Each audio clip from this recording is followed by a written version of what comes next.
Welcome to mega 9 TV burning topic. నేను జనని. స్వర్గసీమ కాశ్మీర్లో ఒక్కసారిగా దుఃఖం నిండిపోయింది.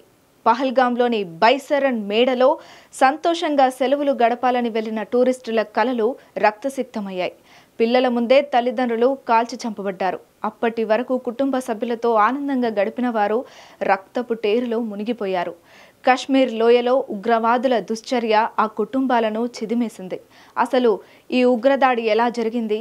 ఉగ్రవాదులు పర్యాటకులను చంపేందుకు వారిని ఎలా ఎంపిక చేసుకున్నారు? పారిపోతున్న వారిని వెంటాడి మరీ ఎలా వేటాడారు?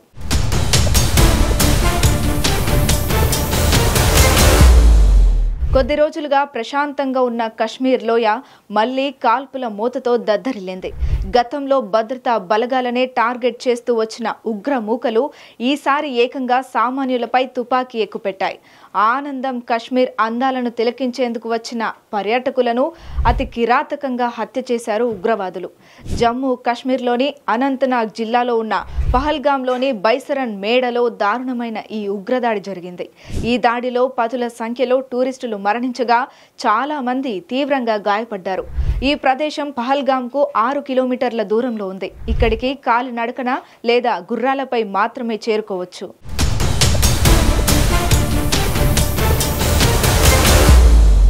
ఈ దాడిని 4 ఉగ్రవాదులు చేశారని ప్రాథమికంగా భావిస్తున్నారు. ఈ ఉగ్రవాదులు బైసరన్ మేడో చుట్టూ ఉన్న దట్టమైన అడవుల నుంచి సైనికులు దుస్తుల్లో అక్కడికి వచ్చారు.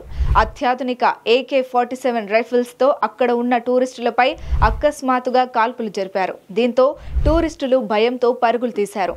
మైదాన ప్రాంతం కావడంతో తప్పించుకునేందుకు వీలు లేకుండా పోయింది.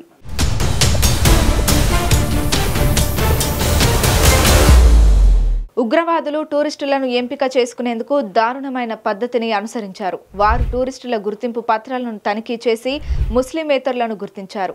కొందరిని ఇస్లామిక్ వ్యాఖ్యలు చదవమని బలవంతం చేసి చదవని వారిని కాల్చి చంపారు. ఈ దాడిలో 2 విదేశీ టూరిస్టులు కూడా మరణించారు.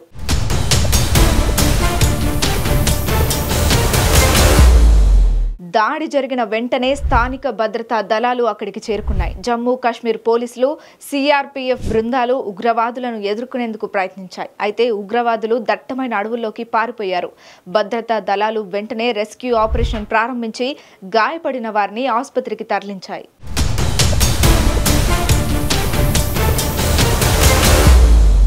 ఈ దాడి తర్వాత భద్రతా దళాలు ప్రాంతాన్ని చుట్టుముట్టాయి. NIA బృందం కూడా సంఘటనా స్థలానికి చేరుకుంది. డిప్యూటీ ఇన్స్పెక్టర్ జనరల్ ర్యాంక్ అధికారి నేతృత్వంలో NIA దర్యాప్తు ప్రారంభించింది. ఈ దాడి 2019 పుల్వామా దాడి తర్వాత కాశ్మీర్లో జరిగిన అతిపెద్ద దాడిగా నిలిచింది.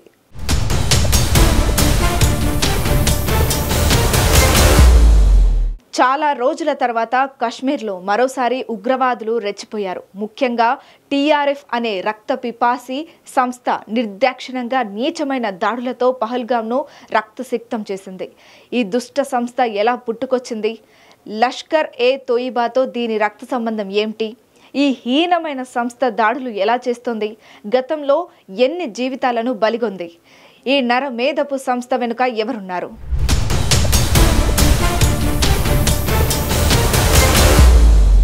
ది రెసిస్టెన్స్ ఫ్రంట్ అనేది జమ్మూ కాశ్మీర్లో ఉగ్రవాద కార్యకలాపాలు చేసే సంస్థ. ఈ సంస్థ 2019లో ఆర్టికల్ 370 రద్దు తర్వాత ఏర్పడింది.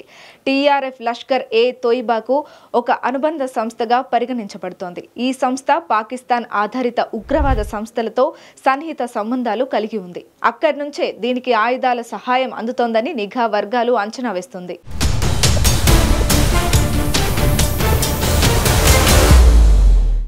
లష్కర్-e-తోయిబాతో TRFకు ఉన్న సంబంధం క్లియర్గా తెలుస్తోంది. లష్కర్-e-తోయిబా పాకిస్తాన్ నుంచి పనిచేస్తూ భారత్లో అనేక దాడులకు కారణమైంది. లష్కర్-e-తోయిబా నుంచి TRF ఆర్థిక, లాజిస్టికల్ సహాయం పొందుతుందని భద్రతా నిపుణులు చెబుతున్నారు.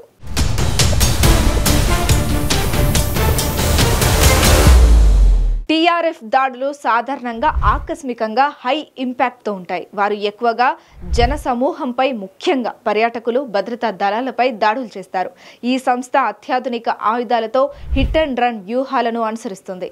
దాడి తర్వాత వారు దట్టమైన అడవుల్లోకి పారిపోతారు. దీంతో వారిని పట్టుకోవడం కష్టతరం అవుతుంది.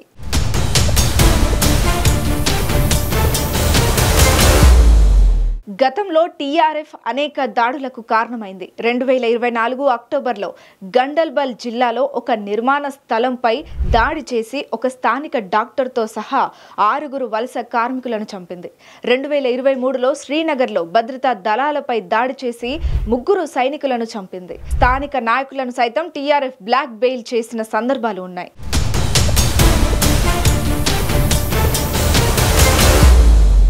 టీఆర్ఎఫ్ను పాకిస్తాన్ ఆధారిత ఉగ్రవాద నాయకుడు సాజిద్ జుట్ నడిపిస్తున్నట్లు సమాచారం. ఈ సంస్థకు పాకిస్తాన్ ఐఎస్ఐ నుంచి కూడా మద్దతు ఉందని ఆరోపణలు ఉన్నాయి. టీఆర్ఎఫ్ కశ్మీర్లో భారత వ్యతిరేక భావజాలాన్ని వ్యాప్తి చేసేందుకు ప్రయత్నిస్తోంది. ఈ దాడి తర్వాత భద్రతా దళాలు టీఆర్ఎఫ్ నెట్వర్క్ను ఛేదించేందుకు ప్రయత్నిస్తున్నాయి.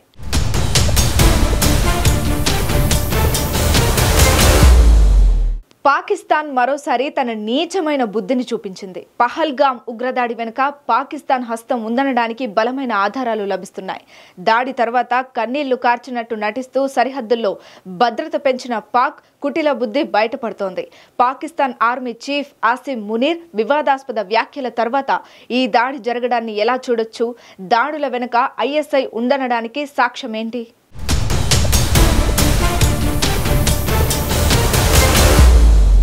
కశ్మీర్లో ఎలాంటి ఉగ్రదాడి జరిగినా దానికి ప్రత్యక్షంగా పరోక్షంగా పాకిస్తాన్తో సంబంధాలుంటున్నాయి.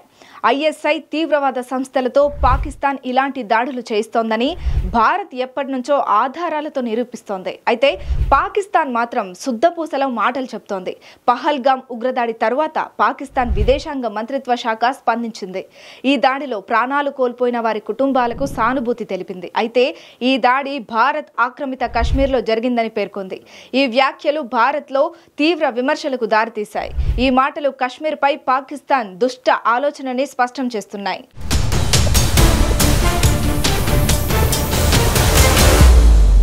ఈ దాడి తర్వాత పాకిస్తాన్ సరిహద్దుల్లో భద్రతను గణనీయంగా పెంచింది.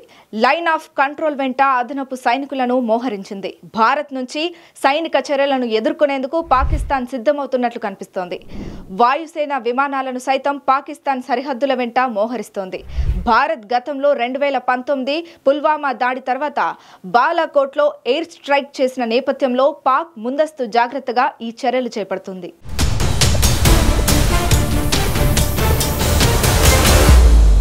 పాక్ ఆర్మీ చీఫ్ ఆసిమ్ మునీర్ ఇటీవల కశ్మీర్ గురించి వివాదాస్పద వ్యాఖ్యలు చేశారు. కశ్మీర్లో పోరాటం చట్టబద్ధమైనది, పాక్ సైన్యం దానికి మద్దతు ఇస్తుందని ఆయన అన్నారు. అంతేకాదు కశ్మీర్ పాకిస్తాన్ గొంతుకలోనే నరం లాంటిదని అన్నారు. ఈ వ్యాఖ్యలు చేసిన కొద్ది రోజుల్లోనే పహల్గామ్ దాడి జరగడం పలు అనుమానాలకు తావిస్తోంది. ఈ దాడి వెనుక పాక్ సైన్యం ఐఎస్ఐ ప్రమేయం ఉందని భారత్ ఆరోపిస్తోంది.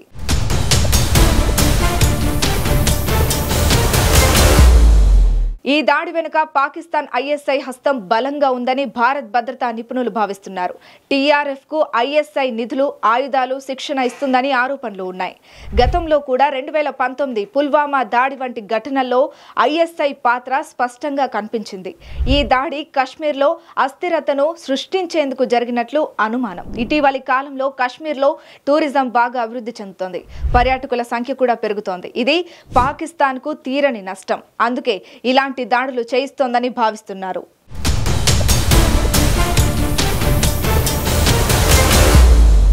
పాకిస్తాన్ రక్షణ మంత్రి ఖవాజా ఆసిఫ్ ఈ ఆరోపణలను తోసిపుచ్చారు. పాకిస్తాన్కు ఈ దాడితో సంబంధం లేదని, ఇది భారత్లోని స్థానిక తిరుగుబాటు అన్నారు. అయితే భారత్ ఈ వాదనను నమ్మడం లేదు. ఈ దాడి భారత్ పాక్ సంబంధాలను మరింత దిగజార్చింది. ఇరు దేశాల మధ్య ఉద్రిక్తతలు పెరిగే అవకాశం ఉందని నిపుణులు హెచ్చరిస్తున్నారు.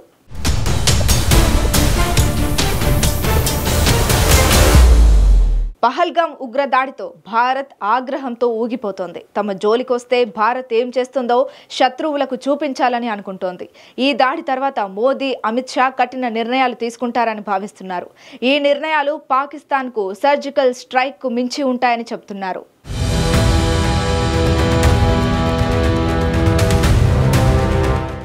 పహల్గామ్ ఉగ్రదాడి తర్వాత భారత్ కఠిన చర్యలు తీసుకోనుందని ప్రధానమంత్రి నరేంద్ర మోదీ స్పష్టం చేశారు. ఆయన సౌదీ పర్యటనను సగంలోనే రద్దు చేసుకుని ఢిల్లీ చేరుకున్నారు. కేబినెట్ కమిటీ ఆన్ సెక్యూరిటీ సమావేశాన్ని మోదీ నిర్వహించారు. అలాగే కేంద్ర కేబినెట్ సమావేశమై దాడి ఘటనపై చర్చించింది.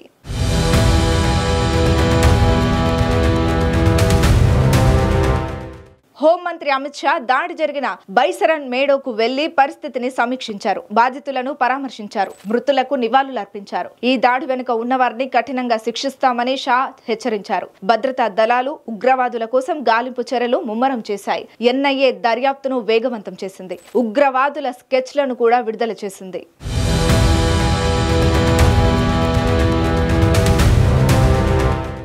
గతంలో కశ్మీర్లో ఇలాంటి దాడులు జరిగినప్పుడు భారత్ గట్టిగా స్పందించింది. 2019లో పుల్వామా దాడి తర్వాత భారత్ పాకిస్తాన్లోని బాలాకోట్లో ఎయిర్ స్ట్రైక్ చేసింది. 2016 ఉరి దాడి తర్వాత సర్జికల్ స్ట్రైక్లు నిర్వహించింది. ఈ దాడి తర్వాత కూడా ఇలాంటి సైనిక చర్యలు తీసుకునే అవకాశం ఉందని నిపుణులు అంచనా వేస్తున్నారు.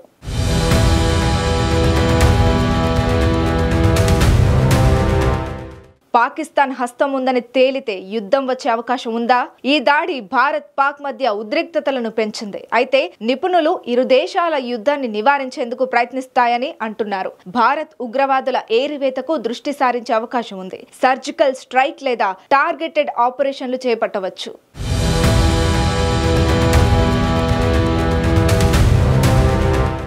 ప్రపంచ దేశాలు ఈ దాడిని ఖండించాయి. అమెరికా అధ్యక్షుడు డొనాల్డ్ ట్రంప్ భారత్ కు మద్దతు తెలిపారు. Russia, Saudi Arabia, UAE, Sri Lanka, European union ఈ దాడిని ఖండించాయి. ఐక్యరాష్ట్ర సమితి కూడా ఈ దాడిని తీవ్రంగా ఖండించింది. న్యూజిలాండ్, ఉక్రెయిన్, బంగ్లాదేశ్ నాయకులు భారత్ తో సంఘీభావం ప్రకటించారు. దీంతో భారత్ తర్వాత ఎలాంటి చర్యలు తీసుకున్నా వ్యతిరేకత వచ్చే అవకాశాలు చాలా తక్కువ. అటు భారత్ ఏ నిమిషంలో ఏం చేస్తుందోనని పాకిస్తాన్ లో టెన్షన్ పెరిగిపోతోంది.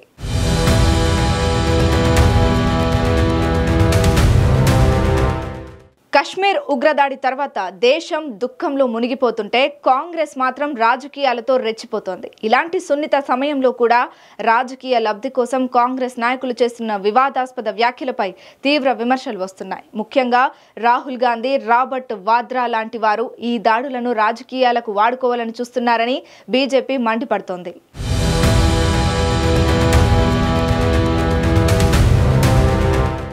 పహల్గామ్ ఉగ్రదాడి తర్వాత భారత్ లో రాజకీయ దుమారం రేగింది. ప్రతిపక్ష నాయకుడు రాహుల్ గాంధీ ఈ దాడిని ఖండిస్తూ కేంద్ర ప్రభుత్వంపై విమర్శలు గుప్పించారు. కశ్మీర్ లో పరిస్థితులు సాధారణంగా ఉన్నాయని, కేంద్రం చేసే వాదనలు ఉట్టి బూటకమని ఆయన అన్నారు. ఈ దాడి కేంద్రం వైఫల్యాన్ని చూపిస్తుందని రాహుల్ ఆరోపించారు. ఘటనను తమకు అనుకూలంగా మార్చుకునే విధంగా రాజకీయ విమర్శలు చేశారు రాహుల్ గాంధీ.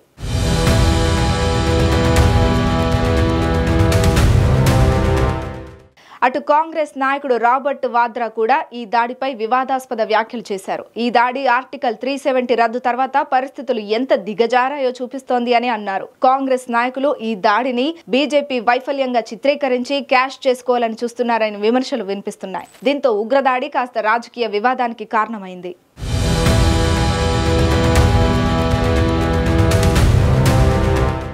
రాబర్ట్ వాద్రా వ్యాఖ్యలపై బీజేపీ తీవ్రంగా స్పందించింది. ఇలాంటి దాడులు జరిగిన సమయంలో రాజకీయాలు చేయడం సిగ్గుచేటు అని బీజేపీ నాయకుడు రవిశంకర్ ప్రసాద్ మండిపడ్డారు. కాంగ్రెస్ దీనిని రాజకీయం చేస్తూ దేశ ఐక్యతకు విఘాతంగా కలిగిస్తోందని ఆరోపించారు.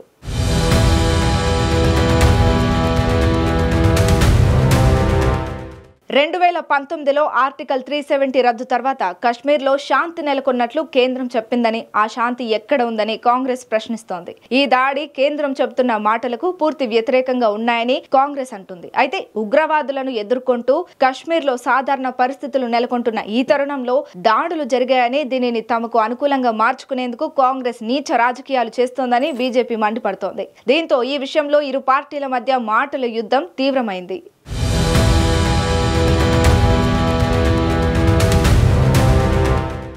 ఈ రాజకీయ వివాదం కశ్మీర్ సమస్యను మరింత సంక్లిష్టం చేస్తోంది. జమ్మూ కశ్మీర్ మాజీ ముఖ్యమంత్రి ఒమర్ అబ్దుల్లా రాజకీయాలను పక్కనబెట్టి ఐక్యంగా పనిచేయాలని కోరారు. ఈ దాడి తర్వాత కశ్మీర్లో భద్రతను మరింత కట్టడి చేయాలని నిపుణులు సూచిస్తున్నారు.